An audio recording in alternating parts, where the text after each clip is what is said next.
of how to test Muhammad by the Jews, asked Muhammad about the story of the sleepers of Ephesus, an old legend that is largely recognized as a myth, even within the church itself. Created in the early days of Christianity to show the dedication of its followers and based on other myths of long-duration sleepers, why the Jews would say this is a great story, given the protagonists were followers of Jesus, is beyond me and makes little sense. They also ask him about the Spirit and about a man who ruled the entire world, from its eastern boundaries to its western boundaries. I hope he can maybe tell them the earth isn't flat and east and west is subjective to your specific location and not an actual physical place on earth. Or at least tell them there is a lot of land in the Americas that has yet to be discovered by the populations in Afro-Eurasia. Let's see how he handled this challenge.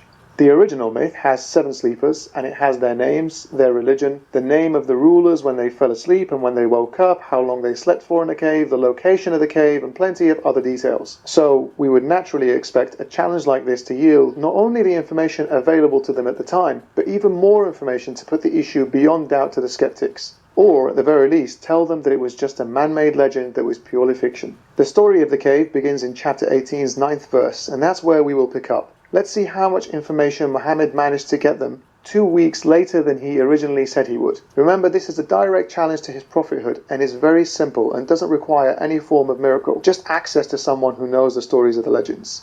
Or do you think that the fellows of the cave and the inscription were of our wonderful signs? When the youth sought refuge in the cave, they said, "Our Lord, grant us mercy from thee and provide for us a right course in our affair." So we prevented them from hearing in the cave for a number of years. Notice how vague everything is so far. Certainly not impressive as a direct challenge to prove his prophethood. Let's continue reading. Then we raised them up that we might know which of the 2 parties was best able to compute the time for which they remained. We relate to you their story with the truth. Surely there were youths who believed in their Lord, and we increased them in guidance. And we strengthened their hearts with patience when they stood up and said, "Our Lord is the Lord of the heavens and the earth. We will by no means call upon any God besides him, for indeed we should have said an extravagant thing." If you ever read the Quran, you'll notice this is one pattern with all loyal worshippers, monotheism. We don't hear that much about what else these people do, except that they were people who believe in one God and were persecuted. So, not a lot of information yet. These, our people, have taken gods besides him. Why do they not produce any clear authority in their support? Who is then more unjust than he who forges a lie against Allah? So again, criticizing polytheism, still waiting for names, exact details, what happened, and so on. And when you forsake them and what they worship save Allah, betake yourselves for refuge to the cave. Your Lord will extend to you largely of his mercy and provide for you a profitable course in your affair. And you might see the sun when it rose decline from their cave towards the right hand, and when it set leave them behind on the left, while they were in a wide space thereof. This is of the signs of Allah. Whomsoever Allah guides, he is the rightly guided one. And whomsoever he causes to err, you shall not find for him any friend to lead him aright. Someone explain this scientifically, please. How does the sun avoid them by dodging its photons away from the entrance to the cave every day, so it doesn't wake them up? Seems like a lot of hard work for the sun. And you might think them awake while they were asleep, and we turned them about to the right and to the left, while their dog lay out stretching its paws at the entrance. If you looked at them, you would certainly turn back from them in flight, and you would certainly be filled with awe because of them. Well, now we have a bit of detail. The dog stretched his paws at the entrance of the cave. Seems slightly useless information. But we want detail, so I guess we'll take the dog stretching.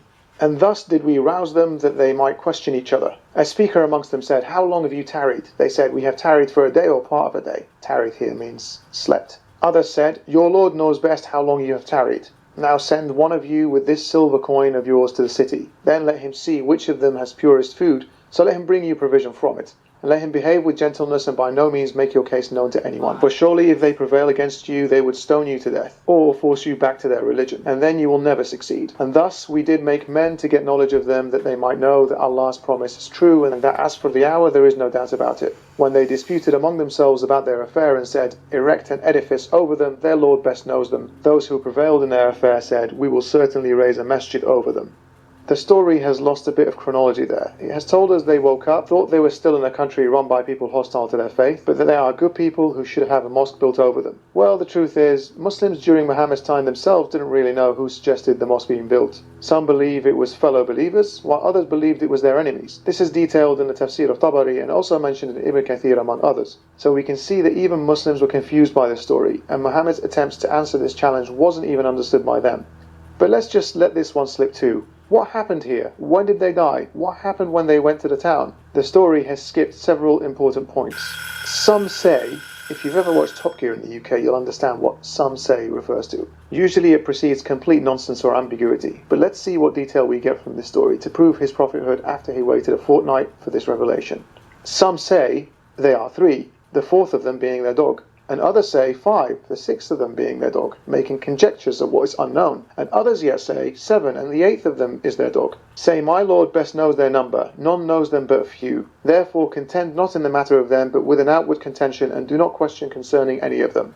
Oh, geez, that was useful. Some say it's 3 people, some say it was 5, some say 7, but Allah doesn't want to tell us. He has a reason, of course. Why wouldn't he want us to know exactly how many people were in the cave? Especially given that this was a direct challenge for him to prove his prophethood. So God has really screwed over Muhammad here by not helping him out in giving out the figure. But hey, there must be a reason, even if we can't see a reason or understand what purpose is behind hiding the figure of quave dollars in the legends. Call me a skeptic, but I think the way this conversation went was he told the pagans he would come back with their questions the next day, didn't find his buddy who would tell him, or found his buddy and his buddy didn't know either, so he couldn't go back and admit he was a false prophet the next day. He hoped they would completely forget about it, but they kept insisting, and some of his followers became confused. He thought he needed to say something, just anything, to get them off his back, so he came up with a masterclass in vagueness.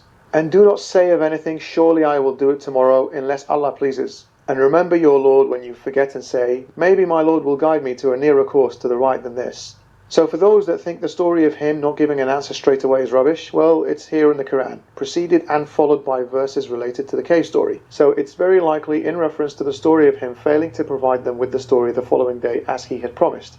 What's the reason? Well, Muhammad forgot to say Insha'Allah, or God willing. Remember this next time you hear anyone say Insha'Allah. They probably don't know why it ever became a thing in Islam. Well, it's because of this story. So Allah basically screws Muhammad over again by being sulky that his prophet didn't say God willing. He delayed his own messenger and radically heightened all suspicions surrounding his claim to prophethood. He could have rebuked him at the time and given him proper answers and told him don't do it again, but he chose not to. And they remained in their cave 300 years